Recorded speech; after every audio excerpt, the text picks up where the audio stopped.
সন্দেশখালীতে BJP নেত্রী ও আইনজীবী প্রিয়াঙ্কা টিবরেওয়াল ৫-৬ জন আইনজীবীকে নিয়ে সন্দেশখালীতে প্রিয়াঙ্কা নির্যাতিতাদের সঙ্গে কথা বলে অভিযোগ নথিভুক্ত করানোর জন্যই তিনি সন্দেশখালীতে, এমনটাই দাবি আইনজীবী প্রিয়াঙ্কা টিবরেওয়ালের।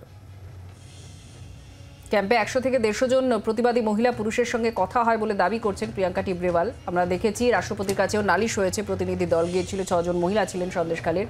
এবার আইনজীবী প্রিয়াঙ্কা টিবরেওয়াল তিনি একটা ক্যাম্প করেছেন এবং ১০০ থেকে ১৫০ জন প্রতিবাদী মহিলা পুরুষের সঙ্গে কথা হয়েছে বলে দাবি করেছেন। সৌমেন ভট্টাচার্য রয়েছেন আমাদের প্রতিনিধি, তার কাছ থেকে এই বিষয়ে আরো আপডেট নেব। সৌমেন, কি জানা যাচ্ছে? দেখো, আজকে সকালবেলা সন্দেশখালীতে এখানে প্রিয়াঙ্কা টিবরেওয়ালের নেতৃত্বে একটি ক্যাম্প করা হয়, যেখানে কলকাতা হাইকোর্টের বেশ কিছু অ্যাডভোকেট তারা কিন্তু এখানে এসেছেন সকালবেলাতে, এবং গ্রাম থেকে প্রচুর মানুষজন যাদের জমি নিয়ে নেওয়া হয়েছে এবং যারা অত্যাচারের শিকার হয়েছেন এবং এছাড়াও বেশ কিছু অভিযোগ যাদের রয়েছে, তারা কিন্তু আজকে সরাসরি এই ক্যাম্পে এসে অভিযোগ জানাচ্ছেন এবং সেটা লিখিত আকারে কিন্তু নেওয়া হচ্ছে এবং তার পাশাপাশি পরবর্তী সময়ে সেটা হাইকোর্টে পেশ করা হবে, সেরকমটাই কিন্তু জানান প্রিয়াঙ্কা টিবরেওয়াল। যেমনটা আমরা দেখছি যে সকাল থেকেই কিন্তু ক্যাম্পে কিন্তু উৎসাহী মানুষদের প্রচুর ভিড় রয়েছে এবং তার পাশাপাশি তাদের সাথে যখন কথা হচ্ছিল, কারণ যেহেতু এর আগে সরকারি ক্যাম্প করা হয়েছিল, মানুষজন বলছে যে সরকারি ক্যাম্পে গিয়ে কিন্তু তারা বেশ কিছু সুরাহা হয়নি এবং পুলিশ তাদের সাথে যোগাযোগ করেছিল এবং তারপরে কিন্তু কোনো রকম অগ্রগতি হয়নি। তারপরে তারা আবার আজকে কিন্তু এই ক্যাম্পে আসেন এবং দুদিন ধরে চলবে এই ক্যাম্প, এবং এই ক্যাম্পে এসে কিন্তু তারা লিখিত আকারে অভিযোগ দিচ্ছেন এবং হাইকোর্টের অ্যাডভোকেট যারা রয়েছেন তারা কিন্তু এই অভিযোগ গ্রহণ করছেন।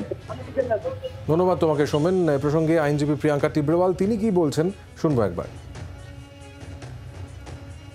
ওটা সরকারি ক্যাম্প, যদি সরকারি ঠিকভাবে কাজ করতো তাহলে এত কমপ্লেনগুলো হতোই না। তাহলে সরকারি ক্যাম্পে শুধু দেখানোর জন্য এইসব ড্রামাবাজি হয়েছে, কাউকে কোনো রিলিফ দিবে না এরা। সমস্ত অভিযোগ ভাই আমি কোর্টকে জানিয়েছিলাম, কোর্ট আমাকে বলেছে যে লিখিতভাবে তুমি নিয়ে এসো যাতে এরা কোনো প্রশ্ন না তুলতে পারে, সেই জন্য আমি লিখিতভাবে সবুত যাকে বলে এভিডেন্স এগুলো নিয়ে যাচ্ছি। এরপরে কিন্তু কোর্টই পদক্ষেপ নেবে যে কী করতে হবে নেক্সট। জোরদস্তি করে জমি নিয়ে, চাষের জমি নিয়ে ভেড়ি করে দিল, বা কারোর জমি নিয়েছে ভেড়ির জন্য তাকে টাকা দেয়নি, জোর করে নিয়েছে, তারপরে তাদেরকে বল দেখাচ্ছে, পাওয়ার দেখাচ্ছে। এই যে শাহজাহান চলে গেছে, এদের লোক এখনও পার্টি অফিসে ডাকছে, মহিলাদের জোর দেখাচ্ছে। তো এই যতগুলো মাথা আছে তাদের সবারই নামে আমি অভিযোগ নিয়ে নিচ্ছি।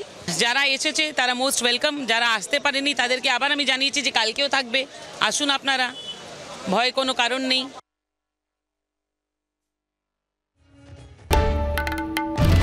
বাংলার আওয়াজ, বাঙালির আবেগ, জি 24 ঘন্টা।